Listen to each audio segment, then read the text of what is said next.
Hey, it's going on YouTube, so you know it's best here. Here about to give another big update for the Apple tablet, the iSlate, whatever they're going to call it. That supposedly is going to be announced by Apple on January 26th or 27th of this month. And we're going to go ahead and give some more updates. If you haven't watched my first video, you'll be able to go back on my YouTube channel and watch that and get the first round of rumors for it. But here we go. So the first one is coming from actually John Gruber, who is actually a person that has very reliable as far as rumors for the most part, but he's actually saying that this new tablet is not going to have a camera. So my first video I talk about the Apple tablet may possibly have a way to interact with it by recognizing your hand gestures, like saying you want to flip a page in a book, so you flip your hand in front of the camera just like you're reading a book or something like that.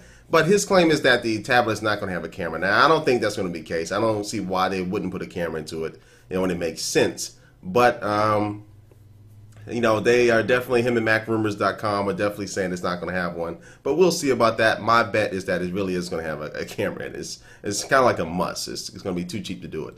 And also, there's also a shortage of 10.1 LCD and OLED screens out there. Now, OLED screens or OLED screens are the screens that are in the Zoom HD, which are very high quality, very nice looking screens, and just really are the best, some of the best looking screens you can get out there, definitely for mobile computer devices. And there are manufacturers overseas and that are reporting shortages. Now, this could be one reason. When Apple gets ready to release a new product, things do become pretty scarce as far as the materials they're using for their product. So this can be some indication. The other rumors were pointing towards a 10-inch screen, so 10.1 is definitely close to that. So that could definitely be and fueling a little bit more fire to this Apple tablet rumors. Also, a Fingerworks is a company that Apple brought up a few years ago. And Fingerworks is a company that makes a lot of multi-gestures, gesturing keyboards and pads and stuff like that in order to interact with your Mac in totally new different ways, and it's kind of a little bit ahead of their time.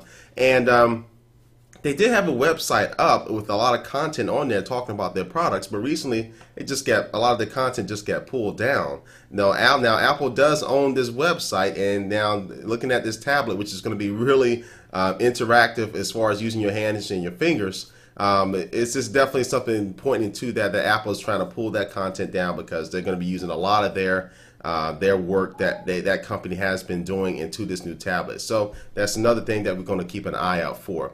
And there have been some rumors that some Apple employees have also been talking about some new ways to actually interact with iWork, as far as using a multi-touch version of iWork and some advanced gesturing version of iWork, which would be pretty cool to be able to do pages or keynotes or anything like that, as far as the way you can be able to interact that so you don't need a mouse or a keyboard, and we'll do something on the fly with the tablet. So I think that could be good, not only for MacBook Pros, but also for this tablet. And that's something we're looking forward to. And then there's some Apple employees talking about that, and that's probably something coming out very soon. Now, as far as the casing for the tablet, there have been rumors that it's going to be having the aluminum type casing. I'm not really too fond for that. And the device, if it's not a desktop or a laptop, have the aluminum casing on there, because I just keep thinking back to the first generation iPhone that had the aluminum casing. It scratched up very easily. You know, I just wasn't really feeling it that much for something that you're going to be holding in your lap and stuff like that, because it does get hot. So I would love to see the actual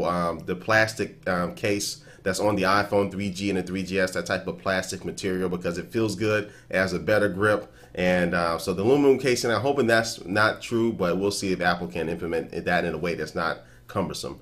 And now, as far as the power behind this thing, I don't think Apple is not going to be going with Intel to power this thing. So no Intel chips inside. They may use their own company to make the ARM processor, because Apple has bought up processor companies and have been probably keeping them under wraps. And I think Apple really wants to come to the point where they can produce their computer, make their computer, and they own all the parts for the most part inside of it. So it can either probably be a dual-core ARM processor. It may have a PowerVR graphics chip with that, because Apple does have some stake in the company that makes that graphics chip, or it can also be powered by the NVIDIA Tegra 2 platform that was really just unveiled not too long ago. So either those two things are going to be powering the tablet. So it should be pretty powerful enough to, I say, run in a version of Snow Leopard very easily, or to do whatever operating system they want to do with it. And speaking of the operating system, people are saying that some people, that if they actually got their hands to see the operating system, they can describe it as it just being a new bit of sexy or something like that.